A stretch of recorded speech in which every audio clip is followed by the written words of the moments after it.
So anybody know what piecework is?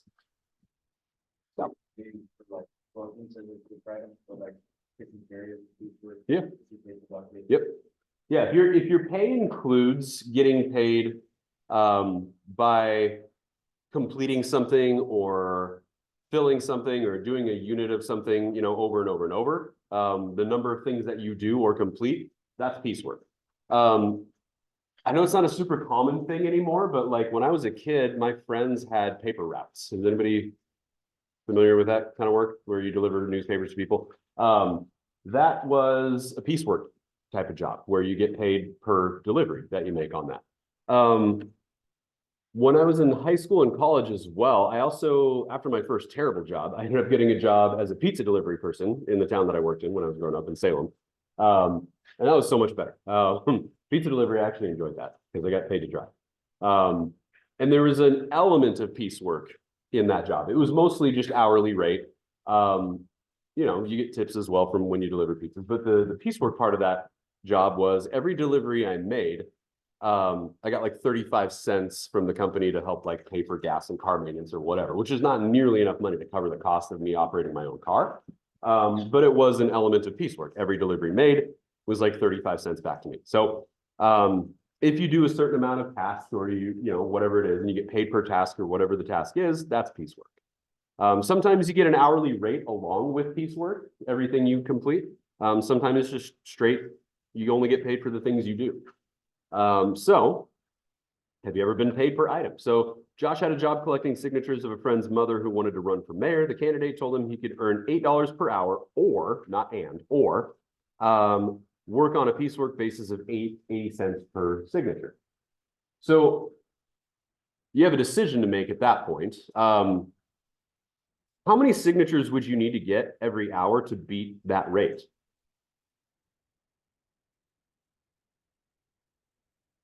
10 would break even, right? So how many would you need signatures would you need? 11, yeah. So basically, if you think you can get 11 people to sign for every hour, you should take the piecework pay on that one. If you're not as confident that you can get at least 11 people an hour to sign, take the hourly rate. Sometimes you might have a decision to make with that. So some jobs pay you on a piecework basis. A worker receives a specified amount of money for each item worked, each item of work completed. To calculate, use this formula. Total pay is equal to the rate per item times the number of items produced. Pretty simple. Sometimes you add that to an hourly rate. But yeah, if you've worked in orchards before, oftentimes you get paid per bucket full of something. And so that would be the way you do it. I know my mom, when she was growing up, she had jobs in fields down in the Salem area because she grew up there too. And yeah, I think she worked in like blueberry picking, I think, and she got paid per bucket full of blueberry picking, things like that. So if your soccer team's running a car wash, you receive $20 per vehicle. 40 vehicles were washed. That means you earn $800. So $20 a vehicle, 40 vehicles, $800. So that would be piecework. It's very similar to hourly rate. It's just a different way of calculating it. So Ramon Hernandez silkscreens prints for a local artist who pays $4 for each print he completes. Last week, he silkscreened 75 prints. This week, he completed 71.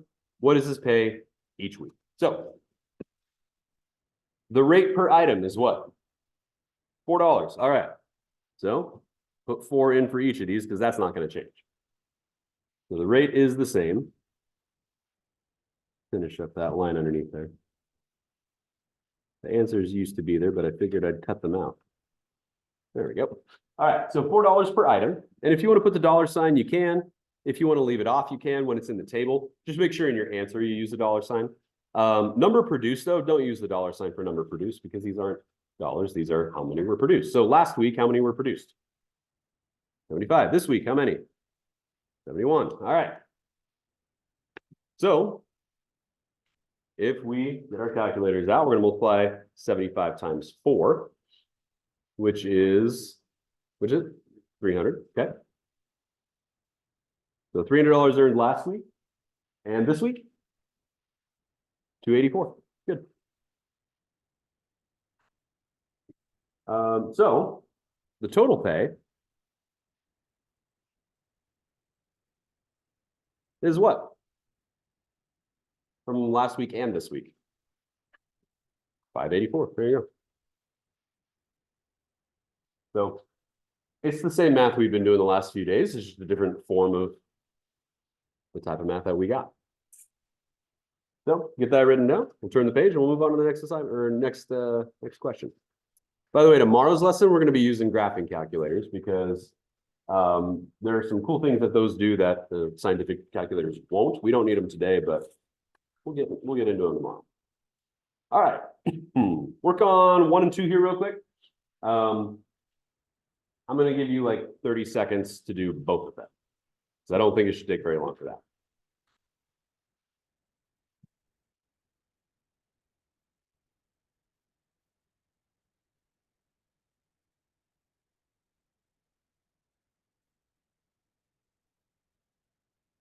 And I'm going to just call in a couple random folks for some answers for these two. Go ahead and get your answers going there.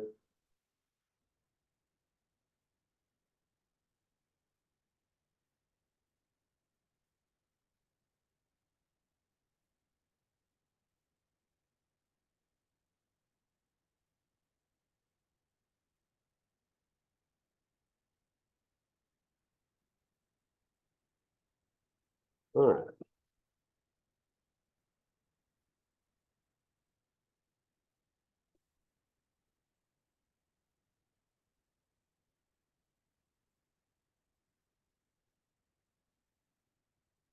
"23 people in the class." And Jada, do you have an answer for number 1? 448. Good. So 3.2 times 140, $448. Nice.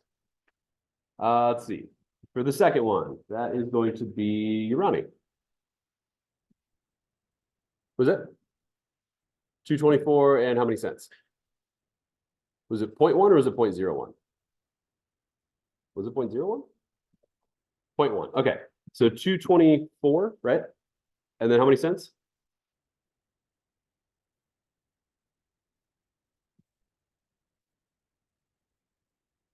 Point one would be 10 cents. Yeah. So 224.10. Cool. Excellent. Thank you. So that's it for those two. Just 0.15 times 1494. That's our answer there. If there's a decimal and there's just one number after it, just put a 0 after it. That would be 10 cents or 20 or 30, whatever that is. If it's a 0.0 something, that would be like 1 cent, 2 cents, 3 cents. First one, 3.2 times 140, 448. All right. Second one. The Sunscreen Company LLC sells and installs window film for automobiles. So that would be like tinting, essentially. Sarah Miller manages one sunscreen shop. She reports that during the past week, her shop applied window film to 19 autos. It charges $179.99 for a 4-door sedan and $149.99 for a 2-door coupe. Sarah reports that $3,209.81 in total receipts had been collected. In that week, how many 4-door sedans and how many 2-door coupes have been serviced? So we got two parts of this problem, A and B. How many 4-door sedans had the film applied? How many 2-door coupes had the film applied? So here we go. There were 19 total cars that were serviced that week. So it's going to walk us through the steps that we can use to set this up. So if S is the number of 4-door sedans that were serviced, then that means that the number of 2-door coupes that were serviced would be the total amount 19 minus the number of sedans. So that would be 19 minus S. That's where that comes from. So for example, if we had 5 4-door sedans, how many coupes would be done then? There are 19 total, and there's 5 4-door sedans. There'd be 14, which is the same thing as 19 minus 5, which is 14. So whatever S is, if it was 10 4-door sedans, it would be 9 2-door coupes. 19 minus 10 is 9. So we know that that relationship between sedans and coupes has to be true. So that's what we're looking at in terms of kind of setting up this problem. So we don't know how many of each. So if we just choose a variable, we could use X and Y if we wanted to, doesn't really matter, or use X and 19 minus X, it doesn't make a difference. But the fact of the matter is, however many sedans there were, it would be 19 minus the sedans, that would equal the number of 2-door coupes. The reason why we would write it this way as well is because, let's say, for example, don't write this down, but let's say, for example, you said, let S equal the number of four-door sedans, and let's say you use C for coupes. Don't write that down, but let's say you use C for coupes. The issue with this is, I'll use a separate piece of paper.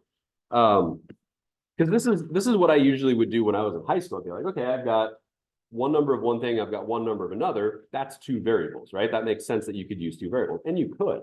But if you have S plus C equals 19, that's the total number of cars that were serviced. And if you apply the amount that it costs per car, sedans are $179.99 per sedan. So you'd have $179.99 times the number of sedans plus $149.99 times the number of coupes is equal to the total amount earned that week, which is $3,209.81. Now, the issue here is that we've got two different variables. We can't solve this equation the way it's written because there's two variables in that equation. You can't get a number for a variable if you have two variables in one equation. So what it's doing is, instead of using two different variables, it's saying, hey, let's write a variable for this one, and let's write this second one using the same variable. Because if we use the same variable for both types of cars, then we can solve for that one variable in the equation. That would be the purpose of only using one variable as opposed to two. So we're going to write an equation to identify the total of each type serviced, and then the value of the four-door sales added to the value of the two-door sales equals the total receipts. So step one, we've got our sedans and our coupes. Step two, I'm just going to write S2 for step two. Go ahead and write that down. Write an equation to identify the total for each type serviced. So sedans is going to be $179.99 times S. Because however many sedans were serviced with window tint, it would be multiplied by $179.99 because that's how much it costs for each type. If you're going with coupes, it's going to be $149.99 times, in parentheses, 19 minus S, because that would be how many coupes had window tint. So the amount of money made for sedans is here. The amount of money made for coupes is here. Are there any questions about how we've gotten to this point so far? All right, that's step two. The girls' tennis team can be released now. The girls' tennis team can be released and they need to sign out at the attendance office. Thank you. So then the other part of step two is to write the equation for the total receipts. So what was the total amount earned that week?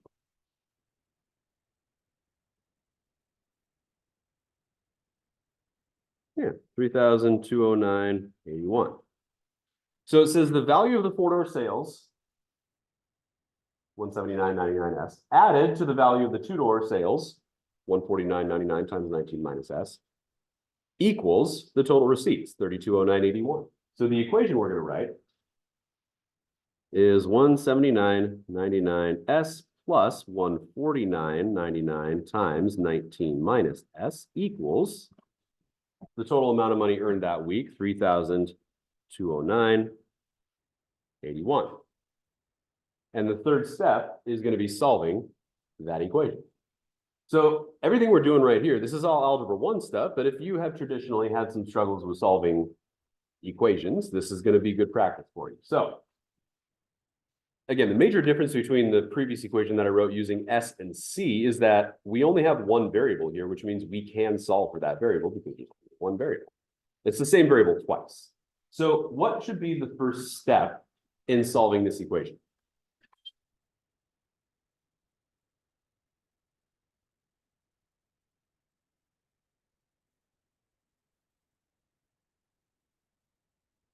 We're solving for S. What do we have to do first?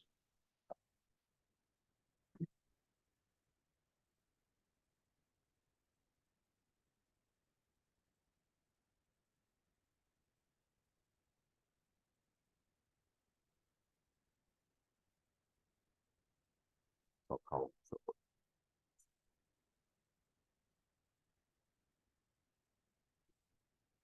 Jose, if you were looking at this equation here, what would be your first thought on what needs to happen?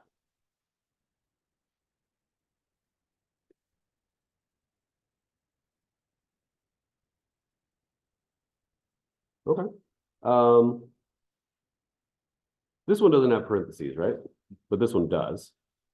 Generally, if we're solving an equation, we don't want parentheses in our equation. So thinking back to like solving equations real quick, it's probably been a while, but what would be the thing that we generally do when you've got a number multiplied by a set of parentheses?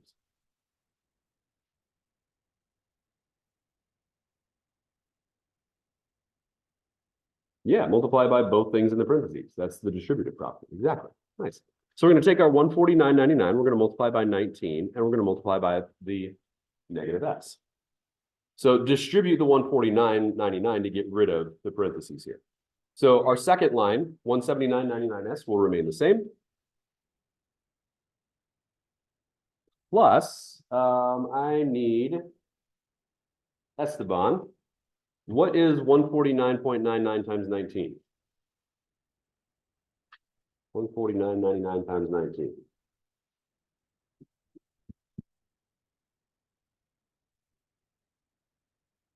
Was it? 149.99 times 19. I got the 81 cents, but I got a much bigger initial number. Yeah, 2849.81, right? Yeah, cool. So 2,849.81. $2,849.81. Okay, and then what happens? Asking, we're going to ask this time. Let's hear from Aubrey. What happens if we multiply 149.99 by negative s? You remember? No? Okay. Miguel, what happens if you multiply a number by a variable? What ends up happening usually? Number times a variable. Okay. Calvin? Yeah, just put the s next to the 149.99.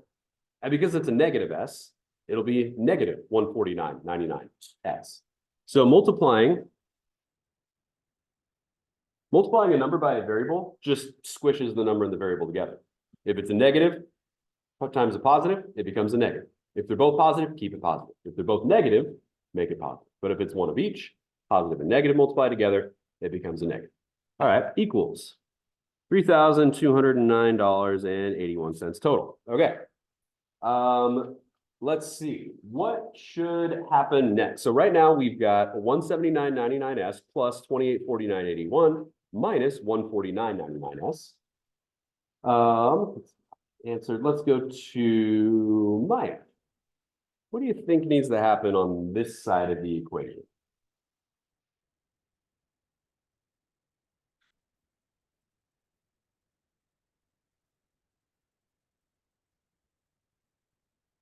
Any thoughts about what to do next? Yeah, combine like terms, exactly. And if you don't remember what that means, it means if you have two things that have the same variable, or if you just have two regular numbers, you put them together. However, on the left side here, we only have this one regular number, but we have two terms here that have s. We have the 179.99s and we have the minus 149.99s. Those two are like terms, which means you can take 179.99 and subtract 149.99. So Maya, I'm going to stick with you for a second. What happens if you subtract those two numbers? 179.99 minus 149.9. What do you get?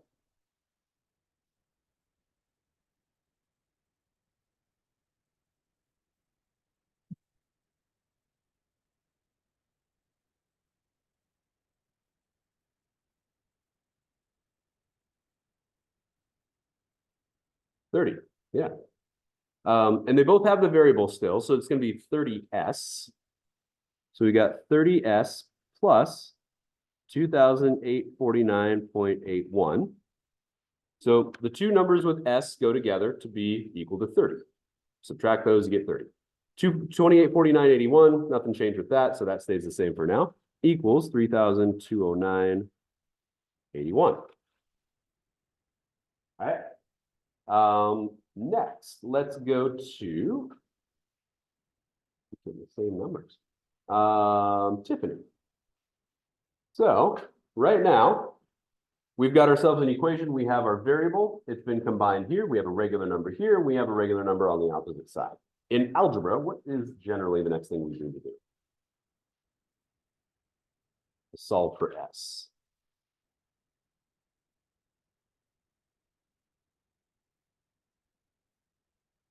Okay.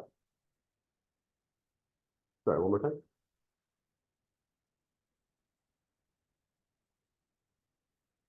Yeah.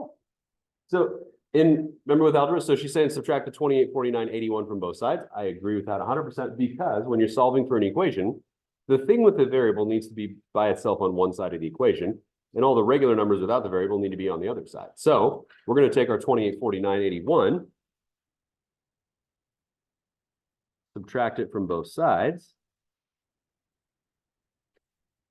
And if you subtract it from the left, it's going to cancel out, and you're going to be left with 30s.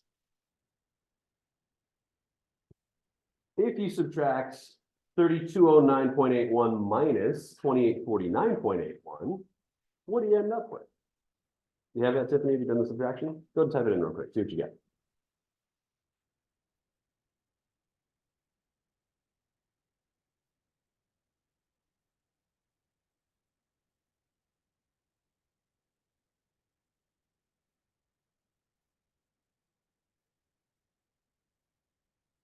$360. All right.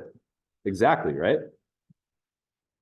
So 30s equals 360. And then the last thing that needs to happen, Jocelyn. No, Jocelyn's not here today. Last thing that needs to happen, no, Wanda's not here either. How about, no, he's not here either.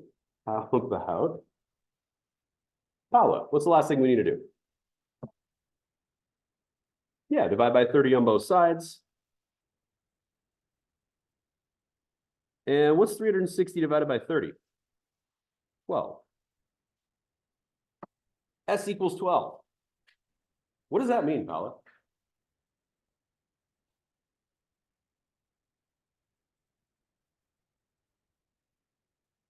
S equals 12 mean?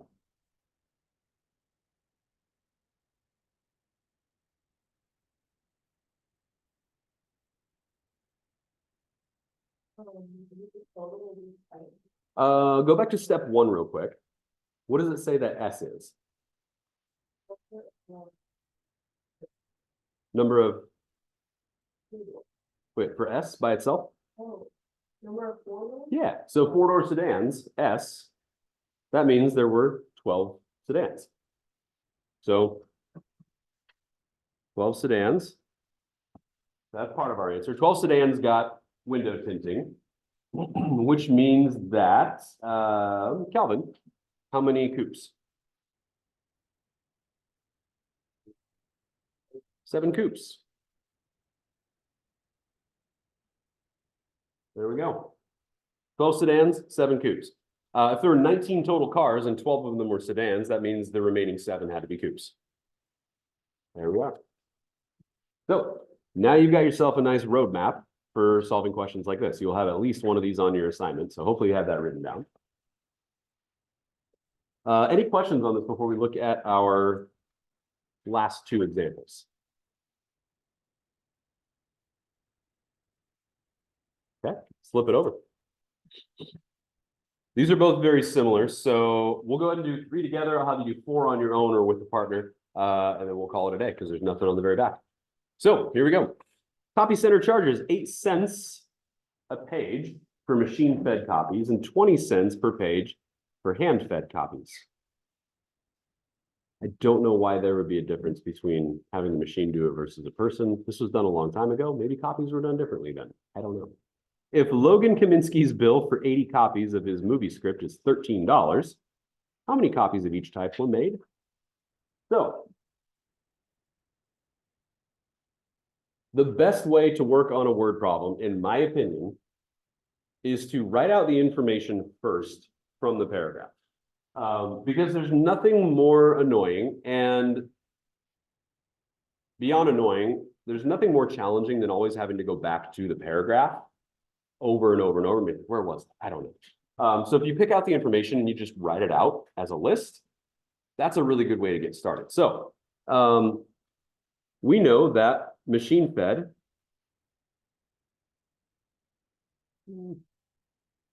MF is not a great abbreviation.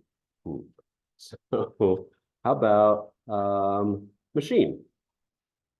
All right, machine. 8 cents a page. How would we write that in dollars? Yeah.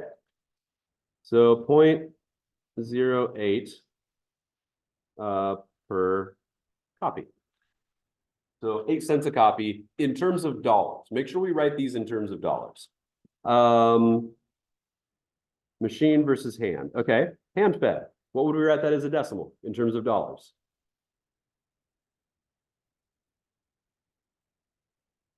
Okay. 0.2 or 0.20 per copy. Total copies. How many? 80. Total cost. $13. What do we need to know?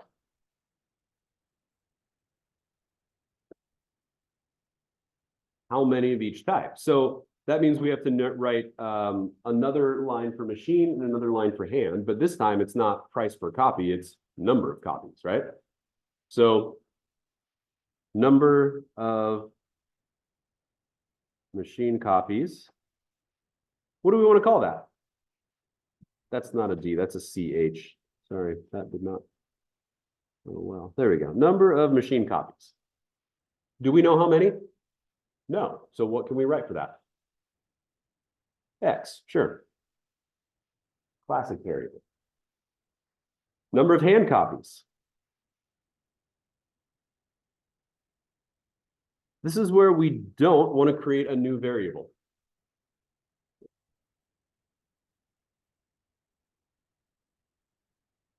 If there were 10 machine copies, how many hand copies would there be?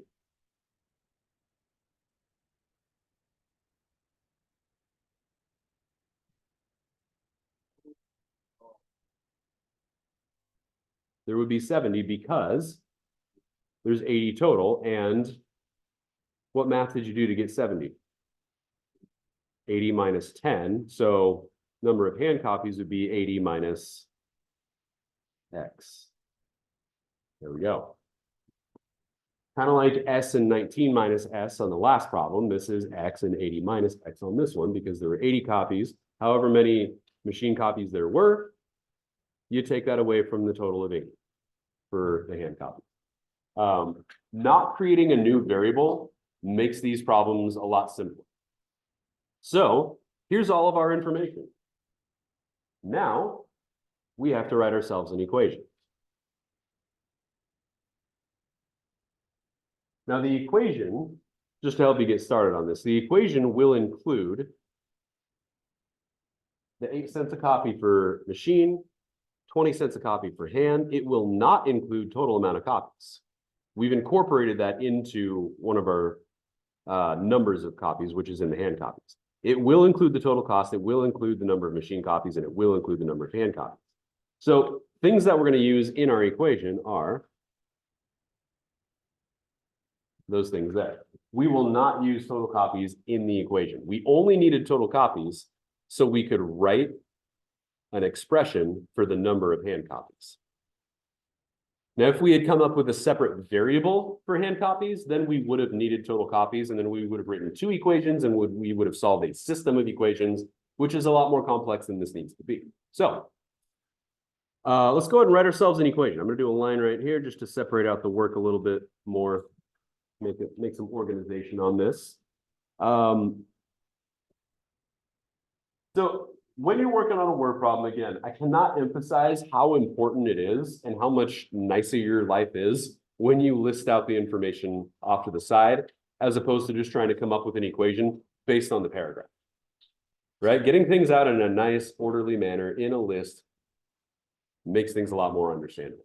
It's kind of like why when you get a paycheck, all the stuff on the side is written out in a list. Could you imagine how annoying it would be on your paycheck if they wrote a paragraph explaining where all your money went?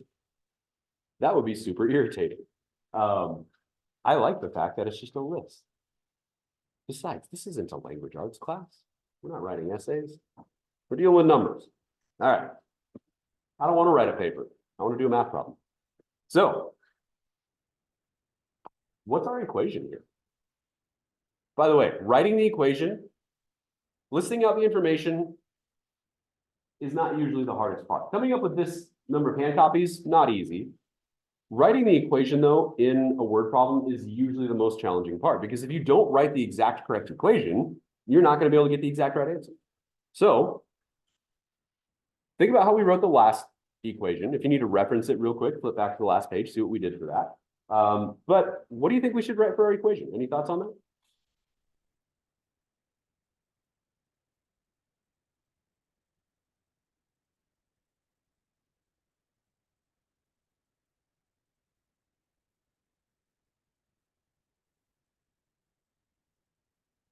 How about this? In general, what are we totaling up to get the total amount of money that was paid?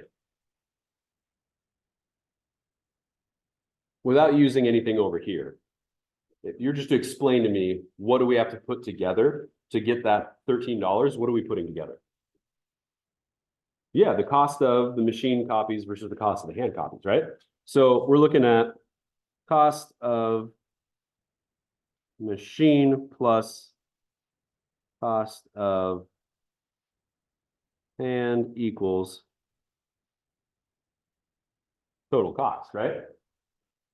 If you add the cost breakdown of each two type of copies together, that'll give you the total cost. So that's the format of our equation there. So both the cost of the machine copies and the cost of the hand copies are going to go on the left side of our equation. And then the only thing on the right side is the total cost, which is going to be 13. So I'm just going to write equals 13. Because no matter what, the total is 13 bucks. Now on the left side, how do we figure out the total cost of the machine copies? What are we using from over here to get our total cost of machine copies over here? Yeah.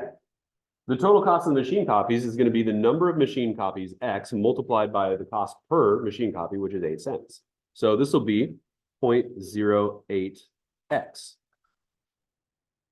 That's the cost of the machine copy. Plus, what's the cost of the total cost of the hand copies? Yeah. There it is.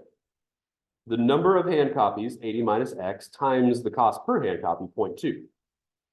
And if you think about it, that's almost exactly the same as the previous problem. We just have different numbers this time. The format, though, has not changed. So what was the first thing we did in the previous problem to solve? Yeah, so what do we do to get rid of the parentheses? Distribute. Okay, let's do that. So if you distribute the 0.2, this 0.08X is going to stay the same. 0.2 times 80. 0.2 times 80. Was that 16? Yeah, I think it's just 16, right? So plus 16 and then minus 0.2x, because all you have to do is squish together the decimal and the variable there. And because there's a negative here times a positive there, that makes that a negative. Equals 13.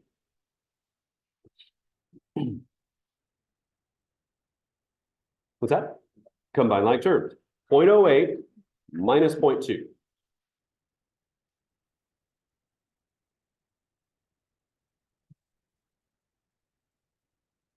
Use a calculator if you need to. 0.08 minus 0.2. It is a negative number, which on the surface seems like it shouldn't be, but we'll figure out why it is in a minute. Yeah, negative 0.12. X plus 16 equals 13. What's next? Subtract 16 on both sides. Now here's why it's okay that the variable has a negative number with it, because when you subtract 16 from 13, what do you get? Negative 3. Which is actually a really good thing that happened, because if those both weren't negative, we'd have a problem on our hands because we're trying to figure out how many machine copies were made with X, and dividing a negative by a negative will always give us what kind of a number? Positive. Negative divided by negative is always positive. If we had a negative here and a positive here, we'd be in trouble because that would tell us that there were a negative number of copies. That's not a thing. So there are reasonable, you got to think about the reasonableness of your answers sometimes. If you get a negative number when a negative number doesn't make sense, then something didn't quite go the way it needed to. But because these are both negative, when we divide by a negative on both sides, negative 0.12, that will end up giving us a positive answer. And not only that, what type of a number should we get for this aside from it being positive? We're talking about number of copies. What's the only kind of number that makes sense aside from it being positive? A whole number, yeah. Because you're charged per piece of paper, right? Even if you only have print on half of the paper, they're not going to charge you for a half of the paper. They're going to charge you for a whole piece of paper. So the only numbers that make sense here are positive whole numbers. Kind of like in the last problem, number of cars that got tinting. Positive whole numbers are the only numbers that make sense. Is this a positive whole number? 25? Okay. So X is 25. So machine copies. 25. Which means the number of hand copies was what?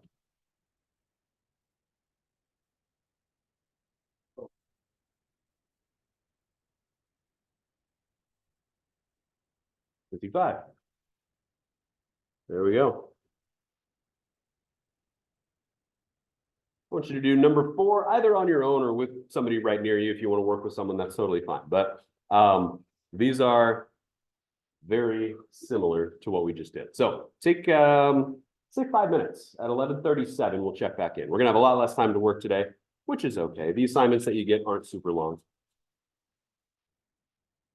So take about 5 minutes, work on number 4, and then we'll check back in 5 minutes and see how we did. So I'm gonna work on it down here out of sight.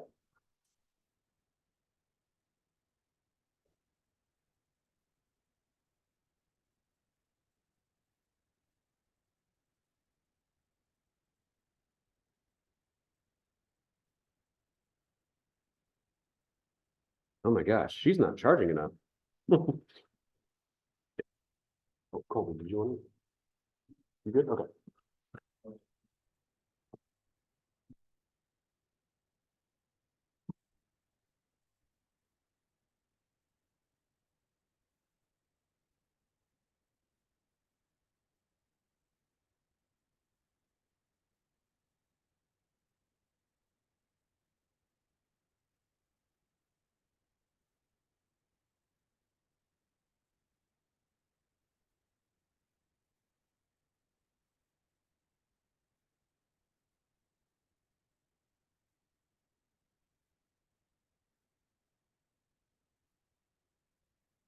You coming up.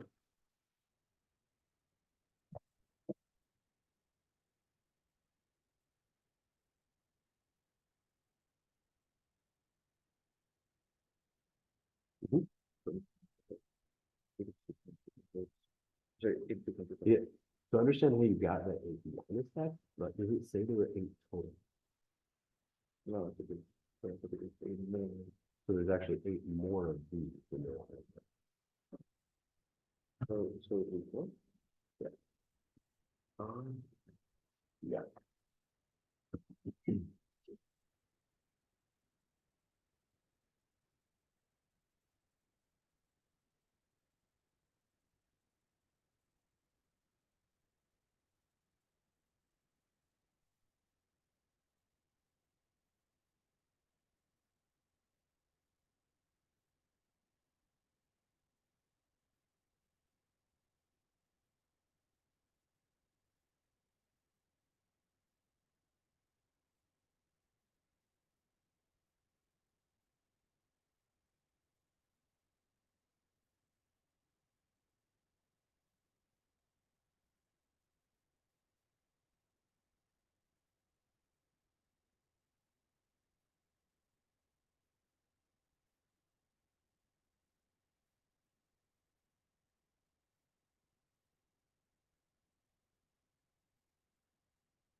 And just as a reminder, if you're talking about number of 2-bedroom houses cleaned and number of 3-bedroom houses cleaned, that means that you should be working on with whole numbers only for your answers.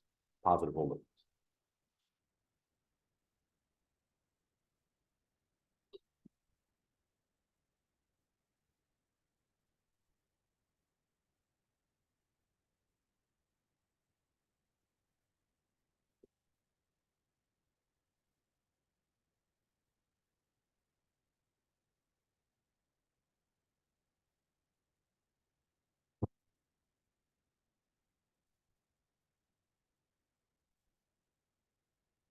All right. So let's see what we got. First thing I did, take a look up here. First thing I did is I just wrote down how much it costs to clean the carpet for a 2-bedroom house, which is $67.95. So again, I'm just listing out all the information from this paragraph. And then the cost to clean the carpets in a 3-bedroom house is $82.25. If you wrote the total amount after that, that's fine. It was $44.13. I went ahead and just wrote the number of each type next. So the number of 2-bedroom houses cleaned, we don't know. So I called that X. The number of 3-bedroom houses, what's the relationship between the number of 2-bedroom houses and the number of 3-bedroom houses? It tells us. There were 8 more 3-bedroom houses than 2-bedroom houses. This one's a little bit different because it doesn't tell us how many total homes were cleaned. It just tells us there were 8 more 3-bedroom houses than 2-bedroom houses, which means 3-bedroom houses is going to be X, which is 2-bedroom houses, plus 8. So if there were 10 2-bedroom houses cleaned, there'd be 18 3-bedroom houses cleaned, and so forth. So this one ends up being a little bit different. This one is not subtraction. This one's addition for the number of 3-bedroom houses because of how this was written up here. If it gave us a total amount of houses cleaned, we'd use subtraction again, but it didn't do that. Then the total amount of money earned, $4,413. Now, the thing about writing the equation is that this equation sets up exactly like the other ones, but instead of having a minus in this parentheses, we have a plus instead. So next thing I did is I wrote out that the cost of the amount of money earned from the 2-bedroom cleanings plus the amount of money earned from the 3-bedroom house cleanings is equal to the total amount earned. So amount of money earned from a 2-bedroom house from all of the 2-bedroom houses is going to be the 2-bedroom house cost per house times the number of houses. So that'd be 67.95x. For the 3-bedroom houses, it's 82.25 per house times the number of 3-bedroom houses, which is x plus 8. And that's equal to the total cost of $4,413. So writing the equation ends up looking very similar to the previous two that we just did.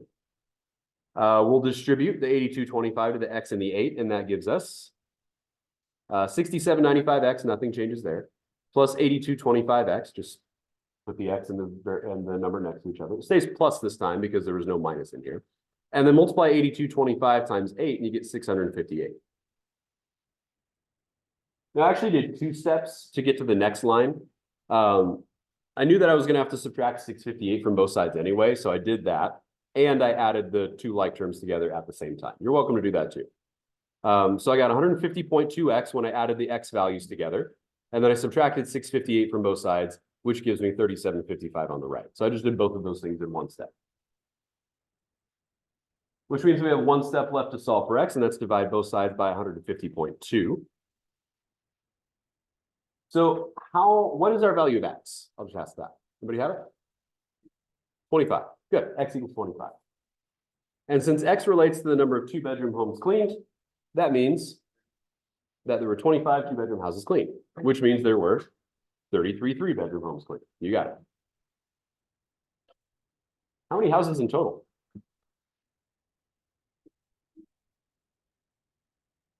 Yeah, 58 houses in total. That wasn't part of the question, but just add them together. Oh, there it is. Any questions on that one? Oh. What's that? I think 2010.